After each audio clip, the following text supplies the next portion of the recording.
Michael Hogan, the Bard of Thomond, was born in humble circumstances at New Road Thomond Gate in 1832.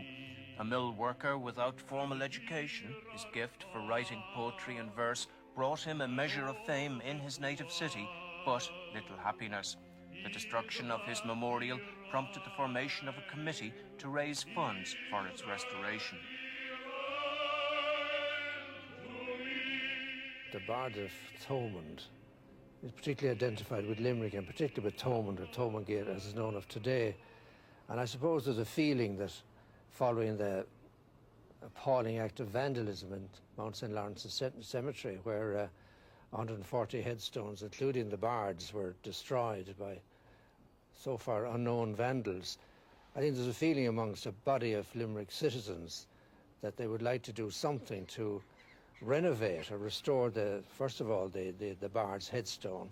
And then the idea is that any funds left over, they'd seek to restore the headstones of people who have no living relatives. As the Bard's name is now better known than his work, the committee seized on the idea of having actor Des Ronan play the part of the Bard in the pub where Hogan was once landlord and where he was, alas, one of his own best customers. He knew his failing and his fault lay in the tempting drop of malt. And every day his voice went further, and as he drank, his heart grew harder.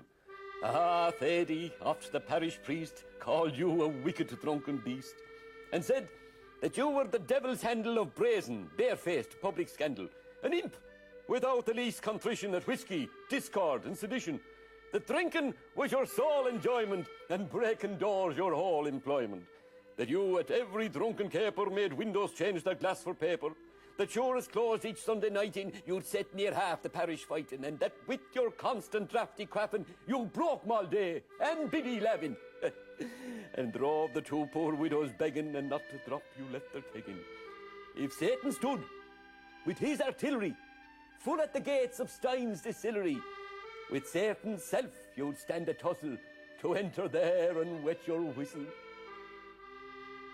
A harsh critic of civic pomposity, Hogan attacked the leading political figures of his day and lampooned local dignitaries in a series of pamphlets that are now collector's items. He made his indictment of Limerick hypocrisy and corruption in the Bard's protest.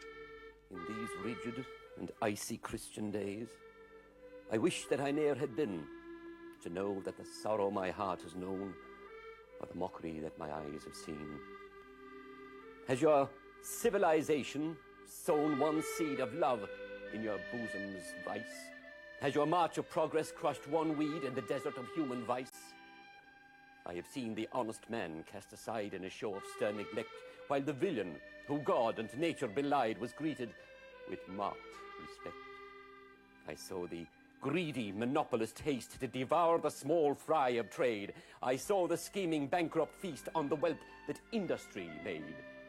The law for the rich thief could forget the thousand he squandered away, while the struggler was whipped for a paltry debt which his poverty could not pay.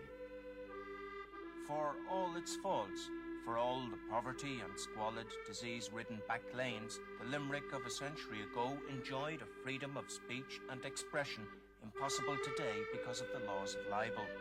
Would the politicians, both of right and left, now honouring the Bard of Thomond, endure a fraction of the abuse he heaped on their predecessors? Well, I suppose only the politicians and public men can answer that. But speaking as an ex-public representative, I think if you can't take it, the heat is too, as our American friends would say, if the heat in the kitchen is too hot, I think you should get out. But any public man should be able to stand up to criticism, and if he's not, he shouldn't be in public life. When Limerick thought the formation of that blessed tribe, the corporation, the devil's anglers were about to fish the gypsy truckers out. From back lanes, alleys and holes, human gorillas came in shoals. High rates were levied every place. The burghers were all plucked like geese. Motions were carried. Schemes were spun to make a poor house of the town.